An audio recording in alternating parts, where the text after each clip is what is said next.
تو اس حوالے سے بخاری و مسلم کی ایک حدیث ہے مشکات میں 2002 کہ ابن عباس کہتے ہیں کہ نبی صلی اللہ علیہ وآلہ وسلم احرام کی حالت میں بھی اور روزے کی حالت میں بھی الحجامہ یعنی پچھنے لگوایا کرتے تھے، جسے ہم کپنگ کہتے ہیں. یہ طریقہ علاج ہے جس میں خون نکالا جاتا ہے. تو روزے کی حالت میں آپ صلی اللہ علیہ وآلہ وسلم خون نکلوا لیا کرتے تھے.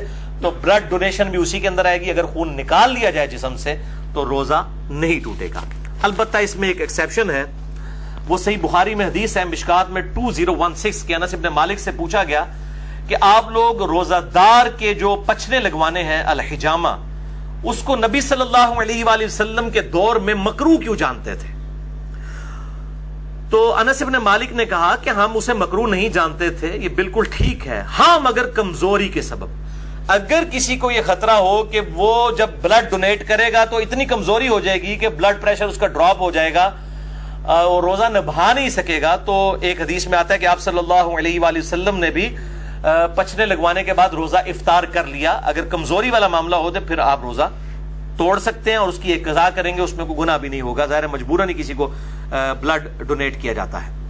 اس حوالے سے صحیح بخاری میں تعلیقاً ایک روایت ہے مشکات میں 2017 کے ابن عمر روزہ کی حالت میں حجامہ کروایا کرتے تھے، پھر چھوڑ دیا. یعنی جب بوڑھے ہو گئے، کمزور ہو گئے، تو پھر وہ رات کے وقت میں الحجامہ کروایا کرتے تھے، پچھنے لگوایا کرتے تھے. اب اسی پہ جو کہہ والا ایشو ہے وامٹنگ کا، الٹی کر دینا جسے ہم کہتے ہیں اپنی مادری لینگویج میں، وہ بھی ہوگا کہ اگر کسی پہ کمزوری طاری ہو جائے الٹی کرنے کے بعد تو ٹھیک ہے، وہ روزہ اپنا اسی وقت کھول لے، بعد میں ایک قضا کر لے.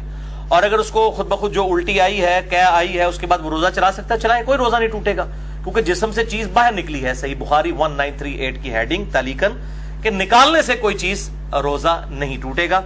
کہہ کا مسئلہ جو ہے جامعہ ترمذی، سنن ابی داؤد اور مشکات میں 2008 ہے کہ نبی صلی اللہ علیہ وسلم کو ایک دفعہ کہہ آئی تو آپ نے روزہ افطار کر لیا، یعنی کھول لیا. کہہ آئی تو روزہ کھول لیا کمزوری کے سبب. یہ کمزوری کا لفظ میں کیوں بول رہا ہوں؟ کیونکہ صحیح بخاری میں موجود ہے تعلیقاً 1938 کی ہیڈنگ کے اوپر حضرت ابو ہریرہ کہتے ہیں جب کوئی شخص کہہ کرے تو روزہ نہیں ٹوٹتا، کیونکہ اس سے تو چیز باہر آتی ہے، اندر نہیں جاتی. اور ابن عباس کا بھی قول ساتھ موجود ہے کہ روزہ ان چیزوں سے ٹوٹتا ہے جو جسم کے اندر داخل کی جاتی ہیں، نہ کہ ان چیزوں سے جو باہر نکالی جاتی ہیں. ان کی پوری اسناد مصنف ابن ابی شیبہ میں اور باقی کتابوں میں موجود ہیں، بخاری میں بھی تعلیقاً موجود ہیں. البتہ وہ حدیث جو پبلک میں مشہور ہے وہ بڑی کمزور ہے. ترمذی، ابو داؤد اور ابن ماجہ میں مشکات میں 2007 کہ آپ صلی اللہ علیہ وآلہ وسلم نے فرمایا جو شخص خود جان بوجھ کر کیا کرے انگلی ڈال کے، اس کا روزہ ٹوٹ گیا، اب وہ اس کی قضا بھی کرے گا. اور جس کو خود بخود آ جائے، یعنی خود نہیں اس نے کی ہے، آٹومیٹکلی آ گئی ہے طبیعت کی خرابی کی وجہ سے، تو اس کا روزہ نہیں ٹوٹے گا. یہ حدیث جو ہے اس کو امام ترمذی نے کہا یہ ضعیف ہے، اور انہوں نے کہا میرے استاد امام بخاری بھی اسے ضعیف کہتے تھے. امام ترمذی نے ساتھ لکھا اس میں حشام بن حسان مدلس ہیں اور ان سے روایت کر رہے ہیں، سما کی تصریح نہیں ہے. البتہ اس کو سپورٹیو ایک صحیح روایت موجود ہے موقوفاً ابن عمر رضی اللہ تعالیٰ عنہ سے. المصنف ابن ابی شیبہ میں انٹرنیشنل نمبر کے مطابق 9188 ابن عمر رضی اللہ تعالیٰ عنہ فرماتے ہیں جو شخص جان بوجھ کر کہہ کر دے، یعنی جان بوجھ کے انگلی ڈال کے، تو وہ شخص پھر اپنا روزہ افطار اسی وقت کر لے، اس کا روزہ ٹوٹ گیا. اور جس کو خود بخود کہہ آ جائے تو وہ اپنا روزہ کنٹینیو کر سکتا ہے. لیکن وہ بھی اگر کمزوری آ گئی تو وہ آپ حدیث سن چکے، آپ صلی اللہ علیہ وسلم کے ساتھ ایسا معاملہ ہوا. تو اگر کسی کو صبح ہی الٹی آ گئی ہے اور روزہ جو ہے وہ 15-16 گھنٹے کا، اس کو پتا پیٹ تو خالی ہو گیا، میرے تو بھوکنا کم ہو جائے گا، تو وہ کھول لے روزہ. پھر اس کو اجازت ہے کہہ والے کو کہ وہ روزہ نہ رکھے، اور اگر وہ چلانا چاہتا ہے تو چلائے، وہ روزہ شمار ہوگا. اسی طریقے سے بعض اوقات سحری کے بعد کھٹے ڈکار وغیرہ آ جاتے ہیں، تھوڑی سی الٹی گلے میں آئی، منہ میں آئی، پھر واپس چلی گئی، اس سے بھی روزہ نہیں ٹوٹے گا. البتہ عورتوں کو جو مینسز والا ایشو ہے اس پہ اجماع ہے کہ اسی وقت روزہ ٹوٹ جائے گا، چاہے افطاری سے 1 منٹ پہلے بھی اگر ایسا معاملہ ہوا تو روزہ اس کا ٹوٹ گیا، اس ایک روزے کی قضا کرنی ہوگی. البتہ جو احتلام والا ایشو ہے نائٹ فال کا مردوں کے ساتھ، اس کی وجہ سے روزہ نہیں ٹوٹے گا. اور اسی طریقے سے اگر کوئی جنبی حالت میں کسی نے صبح کی ہے تو بخاری مسلم میں حدیث میں انشاءاللہ اگلی دفعہ بیان بھی کروں گا کہ وہ بغیر غسل کیے سحری کھا کے روزہ رکھ سکتا ہے اور فجر کا وقت داخل ہونے کے بعد بھی غسل کر سکتا ہے. آپ صلی اللہ علیہ وآلہ وسلم سے یہ چیز ثابت ہے. البتہ اگر مشت زنی والا ایشو ہوگا ہینڈ پریکٹس کا، جو مسئلہ نمبر 155 میں میں نے ڈیٹیل سے سیکس کے ایشوز بیان کیے تو وہ روزہ توڑ دیں گے, اور اس پہ اب دو رائے ہیں. کچھ کہتے ہیں کہ وہ 60 روزوں والا کفارہ ادا کریں گے, اور بعض کہتے ہیں نہیں, اس کے بدلے ایک قضا کی جائے گی, اور یہی موقف جو ہے وہ مضبوط ہے. ظاہر ہے کہ اس کو اس کے ساتھ کمپیئر کرنا جو ہے وہ زیادتی ہے, یہ اس انٹینسٹی کا معاملہ نہیں ہے. اب دوسری مین چیز جو سورۃ البقرہ کی 187 نمبر آیت میں آئی کہ دوسری جو مین چیز جس سے روزہ ٹوٹ جائے گا وہ بیویوں کے ساتھ ازدواجی تعلق والا معاملہ ہے. اسی کانٹیکسٹ میں بخاری اور مسلم میں حدیث ہے, مشکات میں 2000 نمبر ہے اس کا, کہ اما عائشہ رضی اللہ تعالیٰ عنہ کہتی ہیں کہ آپ صلی اللہ علیہ وآلہ وسلم روزہ کی حالت میں اپنی بیویوں کا بوسہ بھی لیا کرتے تھے اور گلے بھی لگا لیا کرتے تھے, لیکن آپ صلی اللہ علیہ وسلم تم سب سے زیادہ اپنی خواہش پر قابو رکھنے والے تھے. یعنی وہ اس سے زیادہ پھر آگے نہیں جاتے تھے کہ اگر کوئی اس سے بھی آگے چلا گیا اور ازدواجی تعلق قائم کیا پھر تو روزہ ٹوٹ گیا. تو یہ پرسن ٹو پرسن پھر ویری کرے گا. سنن ابی داؤد میں حدیث ہے مشکات میں 2006, ایک آدمی نے آ کر آپ صلی اللہ علیہ وسلم سے پوچھا کہ کیا میں روزہ کی حالت میں اپنی بیوی کے ساتھ جو ہے وہ گلا لگانے والا معاملہ کر سکتا ہوں؟ تو آپ صلی اللہ علیہ وسلم نے اجازت دے دی. پھر ایک اور شخص آیا, اس نے یہی سوال کیا, آپ نے اجازت نہیں دی. اور حضرت ابو ہریرہ کہتے ہیں پہلا شخص جس کو اجازت دی تھی وہ بوڑھا شخص تھا, اور جو دوسرا تھا وہ جوان تھا, اس کو آپ صلی اللہ علیہ وآلہ وسلم نے اجازت نہیں دی. تو اب یہ ڈیپینڈ کرتا ہے, بوڑھا جوان ہونا بھی ضروری نہیں ہے کہ جو شخص اس حوالے سے قابو رکھ سکتا ہے اس کے لیے اجازت ہے, جو نہیں رکھ سکتا اس کے لیے پھر اجازت نہیں ہوگی. اب میرے بھائیوں اسی کانٹیکسٹ میں کچھ ایسے اعمال ہیں کہ جو روزہ کی حالت میں کر سکتے ہیں, اور کچھ ایسے ہیں جن کو کرنے سے روزہ نہیں ٹوٹے گا. وہ بھی سن لیجئے. بخاری اور مسلم کی متفق علیہ حدیث ہے مشکات میں 2003 کہ جو شخص بھول کر کھا پی لے تو وہ اپنا روزہ پورا کرے کیونکہ اسے اللہ نے کھلایا اور پلایا. لیکن یہ جو ساتھ بیٹھے ہوئے ہیں نا, ان کی ذمہ داری ہے کہ اس کو یاد کروائے کہ بھائی تو روزہ رکھے ہے. بعض لوگ کہتے ہیں نہیں جی کھانے دیں اس کو, خیر ہے بیچارہ اس کو اللہ کھلا رہا ہے, کھلا. نہیں نہیں, فوراً بتائیں, شرعی حکم اس کو بتائیں کہ تیرا روزہ ہے, اور وہ روزہ پھر وہ جس طرح ہی اس کو پتا چلے گا اسی وقت اس کے منہ میں بھی جو لقمہ ہے اس نے پھینک دینا ہے. وہ ایک دانہ بھی اگر اندر لے گیا چاولوں کا یا پانی کا تھوڑا سا گھونٹ بھی, تو اس کا روزہ پھر ختم ہو جائے گا. یہ بالکل یاد رکھیں. اسی طریقے سے سنن ابی داؤد اور الموطا امام مالک میں حدیث ہے مشکات میں 2011 کہ ایک صحابی کہتے ہیں کہ میں نے نبی صلی اللہ علیہ وسلم کو مقام عرج پر پیاس اور گرمی کی وجہ سے روزہ کی حالت میں سر مبارک پر پانی ڈالتے ہوئے دیکھا ہے. یعنی اگر کسی کو روزہ لگ رہا ہے تو یہ سنت ہے کہ بار بار نہا کے روزے کو ٹھنڈا کیا جائے. اور ادھر جو مولوی ہیں انہوں نے شامت اٹھائی ہوتی ہے اعتکاف والوں کی, اور ان کو بالکل گندا مندا کر کے اعتکاف میں بٹھایا ہوتا ہے. وہ کہتے ہیں جی جو پہلے دن آپ نے کپڑے پہنے یہی 10 دن پہن کے رکھنے ہیں, کوئی ناخن نہیں کاٹنے, غسل فرض کے علاوہ غسل نہیں کرنا, کیونکہ آپ مسجد سے باہر نہیں نکل سکتے بغیر مجبوری کے, تو وہ تو اعتکاف ٹوٹ جائے گا. تو یہ مسجد کی باؤنڈریز میں وہ فنائے مسجد جو ہے, جو غسل خانے ہیں اور ٹوائلٹس ہیں, یہ فنائے مسجد کی باؤنڈریز میں شمار ہیں شرعی احکام سے. بلکہ بخاری اور مسلم میں موجود ہے نبی صلی اللہ علیہ وسلم تو سیدہ صفیہ کو اپنے گھر تک چھوڑنے کے لیے گئے تھے اعتکاف کی حالت میں. اپنے گھر آ کے کھانا بھی کھا سکتے ہیں, اعتکاف نہیں ٹوٹے گا, بل اور کوئی فالتو کام نہ کیے جائیں. تو اسی طریقے سے اگر کوئی غسل کرتا ہے گرمی کی وجہ سے تو سنت ہے, کوئی ایسا مسئلہ نہیں, کر سکتے ہیں. بلکہ اب تو الیاس قادری صاحب نے بھی اپنا فتویٰ واپس لے لیا ہے کہ وہ کہتے ہیں جی فتاوی رضویہ شریف کی ایک جلد اب چھپ گئی ہے, اس میں اعلیٰ حضرت کا بھی فتویٰ ہے کہ معتکف جو ہے وہ ضرورت کے بغیر بھی غسل بھی کر سکتا ہے, وضو بھی کر سکتا ہے. تو اب دعوت اسلامی والوں نے بھی اجازت دے دی ہے. پہلے انہوں نے اسی طریقے سے گندا کر کے لوگوں کو بٹھایا ہوتا تھا, اور یہ اسی طریقے سے معاملے چل رہے ہوتے تھے. حالانکہ مطلب احادیث پہلے سے موجود ہے, لیکن جب بزرگوں کی کتابیں ڈسکور ہوتی ہیں, دریافت ہوتی ہیں, پھر ان کو کہتے ہیں ہاں جی واقعی جی دیسی بھی لکھے ایسی جی, ٹھیک ہے نا. تو وہ پرائرٹی تو بزرگ ہوتے ہیں. اسی طریقے سے صحیح بخاری میں تعلیقاً 1930 نمبر حدیث کی ہیڈنگ میں ہے کہ ابن عمر روزہ کی حالت میں گیلے کپڑے جسم پر ڈالا کرتے تھے. یہاں پہ بھی ہمارے پنجاب کے اندر رواج ہے, جب زیادہ گرمی ہوتی ہے لوگ رومال جو ہے وہ گیلا کر کے کپڑوں کو بھی گیلا کرتے ہیں. لیکن اس میں آپ اپنے کپڑے گیلے کریں, یہ لوگوں کے اوپر جو پانی پھینکتے ہیں اور کہتے ہیں جی کسی بڈھے ہوتے پانی سے اٹھتے بارش ہوتی ہے, یہ بالکل غلط بات ہے. اس طریقے سے کسی کے ساتھ یہ کام نہ کریں. اپنے ساتھ ضرور آپ کرنا چاہتے ہیں کریں, اور ایسا معاملہ بھی نہ ہو کہ آپ نے اتنے باریک کپڑے پہنے ہیں کہ آپ ان کو بالکل گیلا کر لیں اور آپ کپڑوں میں ہی ننگے نظر آ رہے ہو. یہ اس چیز کا بھی اہتمام کرنا چاہیے. جامعہ ترمذی, سنن ابی داؤد, سنن نسائی اور ابن ماجہ میں حدیث ہے مشکات میں 405 کہ آپ صلی اللہ علیہ وآلہ وسلم نے فرمایا روزہ کی حالت کے علاوہ ناک میں خوب پانی چڑھاؤ، غسل میں بھی اور وضو میں بھی، لیکن روزے کے علاوہ، کیونکہ روزے کی حالت میں اگر ناک میں آپ نے اوپر تک پانی پہنچایا تو اگر کسی کا غسل فرض ہے تو وہ بس نارملی ناک کو جتنا آسانی سے جاتا ہے اوپر تک، بہت اوپر نہ چڑھائے، کیونکہ اگر دماغ تک پانی پہنچ گیا اور حلق میں ایسا پہنچا کہ اندر چلا گیا، دونوں صورتوں میں روزہ ٹوٹ جائے گا۔ وضو، غسل، تیمم اور استنجا کے اوپر مسئلہ نمبر 42 میرا اہل سنت پاک .com ہماری ویب سائٹ پہ دیکھ سکتے ہیں۔ اب میرے بھائیوں کچھ اہم فقہی مسائل جلدی جلدی کور کر دوں۔ صحیح بخاری میں 1930 سے لے کر 1938 تک یہ جو کل 9 احادیث کی ہیڈنگز کے اندر امام بخاری تعلیقاً لے کر آئے ہیں، اور مکمل اسناد اس کی المصنف ابن ابی شیبہ میں موجود ہے بڑی ڈیٹیل کے ساتھ، اور اکثر چیزوں کے اوپر تو ان پہ اجماع ہے۔ نمبر 1 صحیح بخاری میں تعلیقاً ہے، عامر بن ربیہ کہتے ہیں کہ نبی صلی اللہ علیہ وآلہ وسلم کو میں نے روزے کی حالت میں اتنی دفعہ مسواک کرتے دیکھا ہے کہ میں شمار بھی نہیں کر سکتا۔ تو روزہ دار مسواک بھی کر سکتا ہے، ٹوتھ برش بھی کر سکتا ہے، لیکن ٹوتھ پیسٹ سے اجتناب کرے، اس میں ٹیسٹ والا معاملہ ہے، اور اس کے ٹیسٹ کو مسواک کے اوپر قیاس نہ کرے۔ البتہ اگر کوئی ٹیسٹ والا معاملہ کر بھی لیتا ہے تو روزہ نہیں ٹوٹے گا، کیونکہ جب تک حلق سے نیچے نہیں جاتا روزہ ٹوٹے گا نہیں، بچنے میں عافیت ہے۔ صحیح بخاری میں تعلیقاً ابن مسعود کا قول ہے کہ روزہ دار کنگھی اور تیل بھی لگا سکتا ہے بالوں میں۔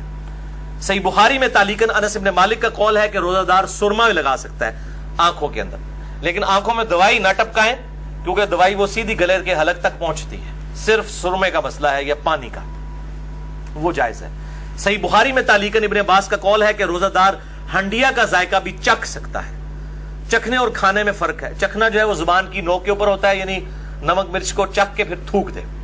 صحیح بخاری میں تعلیقاً حسن بصری تابعی کا قول ہے کہ اگر حلق میں خود بخود مکھی چلی جائے کسی کے تو روزہ نہیں ٹوٹے گا۔ صحیح بخاری میں تعلیقاً عطا بن ابی رباح کا قول ہے کہ اگر کلی کر کے پانی ایک دفعہ گرا دیا جائے، اس کے بعد جو تھوک میں نمی ہے حلق سے نیچے چلی جائے تو وہ روزہ نہیں توڑے گی، اور یہ مشکات میں 2018 پہ موجود ہے۔ بعض لوگ اتنے وہمی ہوتے ہیں، وہ جناب وضو کرنے کے بعد 10 دفعہ 20 دفعہ تھوکتے رہتے ہیں، ایک دفعہ تھوک دیا اس کے بعد جو نمی ہے وہ اندر چلی گئی، اس کی وجہ سے روزہ نہیں ٹوٹے گا۔ اللہ تعالیٰ نے لا یکلف اللہ نفسا الا وسعها، اور اس حوالے سے یہ جو شیطان کی پیروی ہے جو یہ بار بار جو لوگ اس حوالے سے کام کرتے ہیں۔ اب آخری ٹاپک نمبر 3 ہے، انشاءاللہ 5-7 منٹ میں کنکلوڈ ہوگا، باقی اگلے 5 ٹاپک اگلے ہفتے ڈسکس کریں گے، اور یہ ٹاپک نمبر 3 ہے روزوں کی قضاء اور کفارے سے متعلق۔ بھائیو 2 اصطلاحات ٹرمنالوجیز کو سمجھ لیجئے۔ نمبر 1 قضاء، یعنی چھوڑے ہوئے روزے کے بدلے میں ایک روزہ رکھنا۔ نمبر 2 کفارہ، شرعی پلینٹی، یعنی سزا کے طور پر اگر کسی نے جان بوجھ کے روزہ توڑا ہے اس کے لیے سزا کیا ہے۔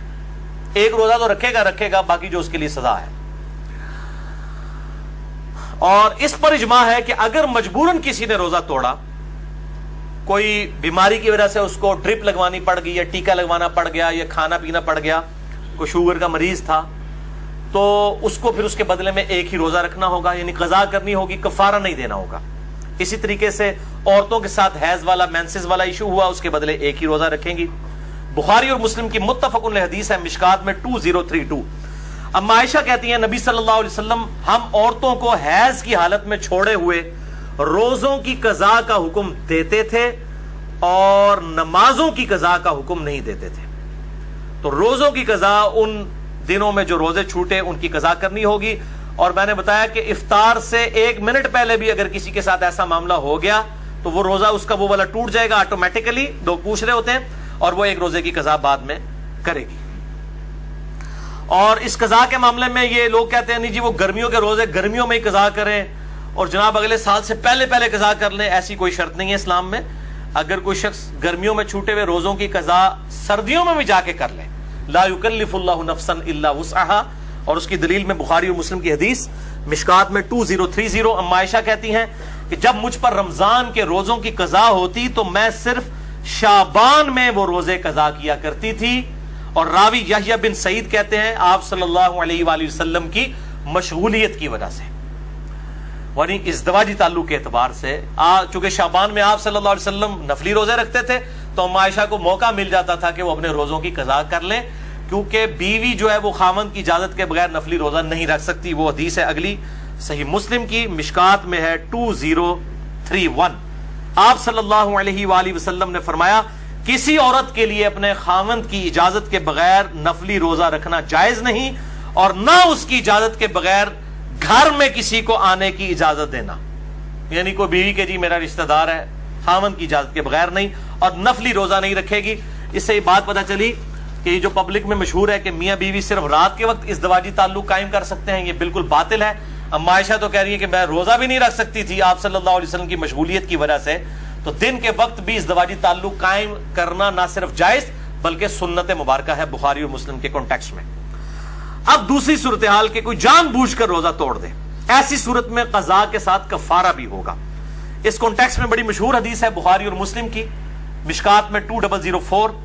ایک آدمی حضور صلی اللہ علیہ وآلہ وسلم کے پاس حاضر ہوا، کہا یا رسول اللہ صلی اللہ علیہ وسلم میں مارا گیا، میں نے روزے کی حالت میں اپنی بیوی کے ساتھ ازدواجی تعلق قائم کر لیا، روزہ میرا ٹوٹ گیا، میں کیا کروں؟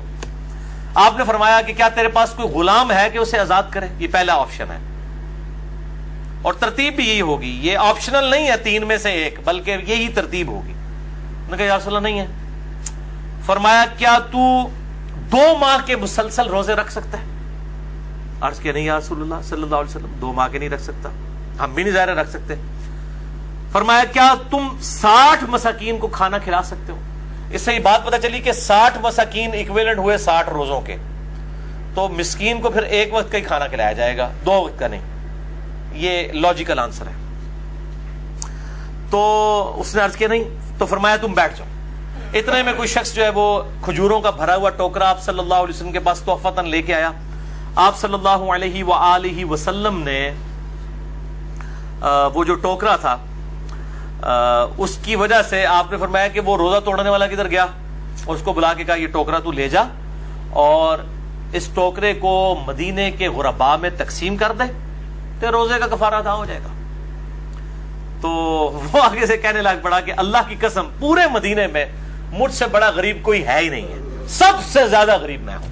تو آپ صلی اللہ علیہ وآلہ وسلم اتنا مسکرائے کہ آپ کی داڑھیں بھی ظاہر ہو گئیں، اور اس حدیث پہ مسکرانا بھی سنت ہے. اور آپ صلی اللہ علیہ وسلم نے فرمایا کہ جاؤ تم خود ہی کھا لو، تمہارے روزے کا کفارہ ادا ہو جائے گا.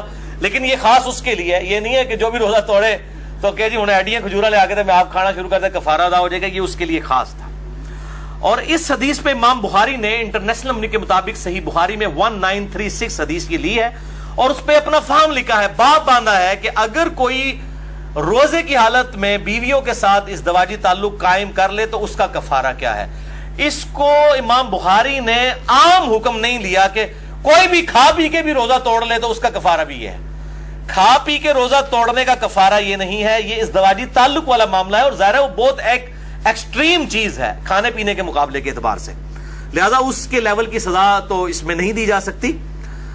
لہذا اسی طریقے سے جو ہینڈ پریکٹس والا ایشو ہے اس پہ بھی سزا نہیں اپلائی کی جا سکتی، وہ بہت ایکسٹریم معاملہ ہے جو ازدواجی تعلق کا ہے، اور اسی پہ ہی اجماع ہے کہ وہ پھر 60 روزوں والا معاملہ یہ 60 مساکین والا کرے گا. عموماً لوگ 60 مساکین والا ہی کرتے ہیں، اور یہ 60 مساکین والا دونوں کی طرف سے ہوگا، مرد کی طرف سے بھی عورت کی طرف سے بھی. یہ بات اتنے بولے ہیں، یہ بھی پوچھ رہے ہوتے ہیں کہ جی ایک کی کھلا دیں، دو نہ توڑیا بھائی، ایک نہیں ٹوٹیا، دو نہ ٹوٹیا. یہ 60 اور 60 120 بنیں گے، اور وہ اپنے اپنے حصے کے دیں. اگر کوئی وہ اس اعتبار سے خیرات کرنا چاہتا ہے تو وہ ضرور کرے. باقی اگر کسی نے اس حدیث کے اعتبار سے کوئی رزلٹ نکالا ہے اجتہاداً کہ آپ صلی اللہ علیہ وسلم نے اس کو یہ فرمایا، تو اس میں بعض اوقات چیزیں امپلائیڈ ہوتی ہیں کسی معاملے میں کہ جس نے روزہ توڑنے کا مسئلہ پوچھا ہے تو وہ اس طریقے سے. جو ملی بھگت سے معاملہ ہوا ہے اس میں تو ظاہر دونوں کو رکھنے چاہیے. اگر کسی نے زبردستی والا معاملہ کیا ہے تو پھر صرف مرد کو رکھنا چاہیے. اور بہرحال اس حوالے سے اجتہاداً کوئی بھی ایشو اڈاپٹ کیا جا سکتا ہے. اب رہا کھا پی کے روزہ توڑنا، تو اس کے بارے میں ایک ضعیف روایت ملتی ہے، اور اس کو سپورٹیو ایک تابعی کا صحیح قول بھی ہے. پہلے ضعیف روایت سن لیں.